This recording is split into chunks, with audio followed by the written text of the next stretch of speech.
माई भेजी देत्यू हमारो बीरनवा नैहर हमाई बैमुआ बड़ी लागई हो।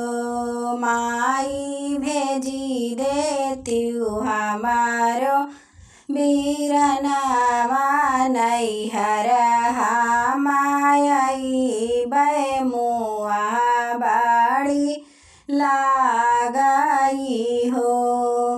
यतनी बचनी सुन मैया तो बेटा कई बोला वही तो बेटा कई बोला माई हो।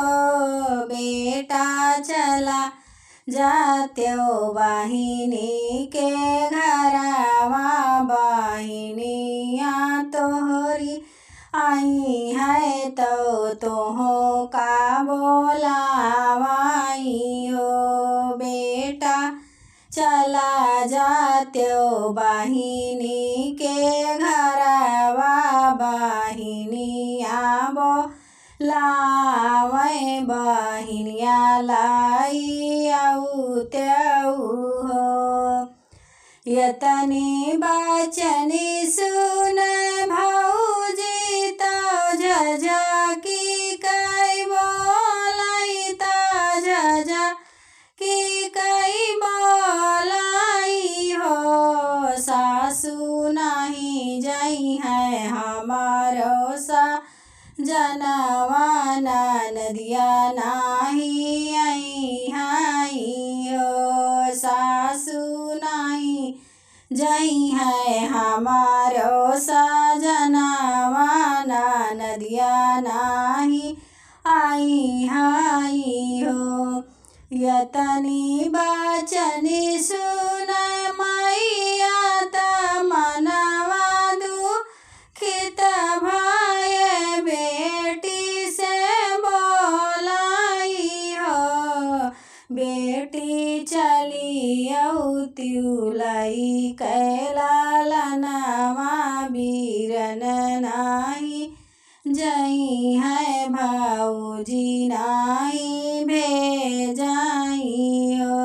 बेटी चली औत्युलाई कैलालनवा बीरन नाही जई है बहुआ नाही भेजाई हो।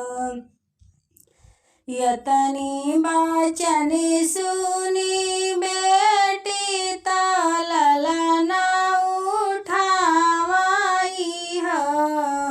बहिनी कनवा पैटांगाई झोरवा तो गोदियाला लनवाई हो।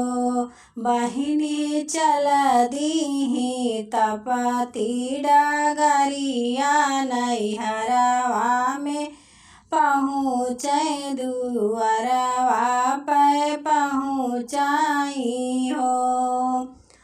अंगने ही बाट्यू मोरी भौजी की बाट्यू रसोइया की बाट्यू रसोइया हो।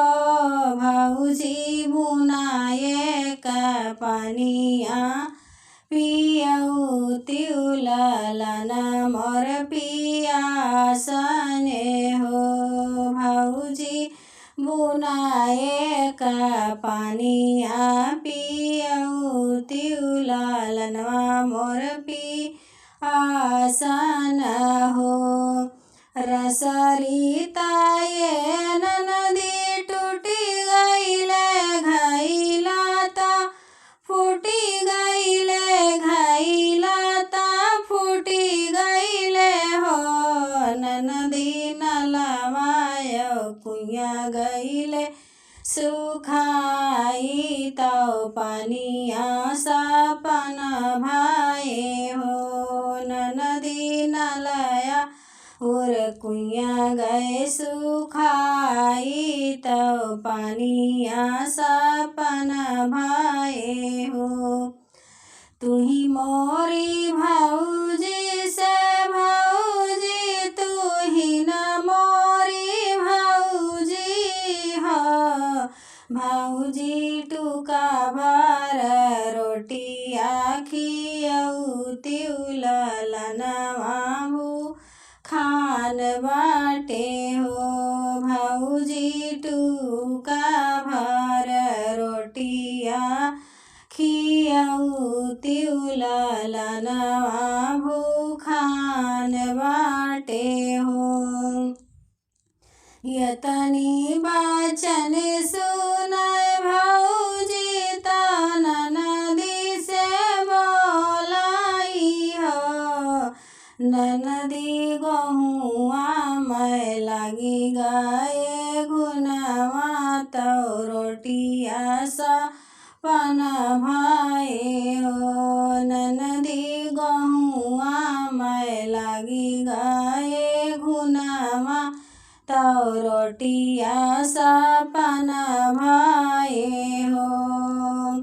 यतनी बचन सुन ननदी तो मनवा दुखित भाए हो बहिनी रोई रोई माई से कहाँ नयन आंसू ढूरई बड़ा दुख लागई हो माई ससुर कहे मारी तिरियवा नैहरवा मायायन की दुई चार दिन राबाई हो माई सोचे रहे दुई चार दिन रहबै घूमी टहरी आई बाई हो माई भौजी तो दी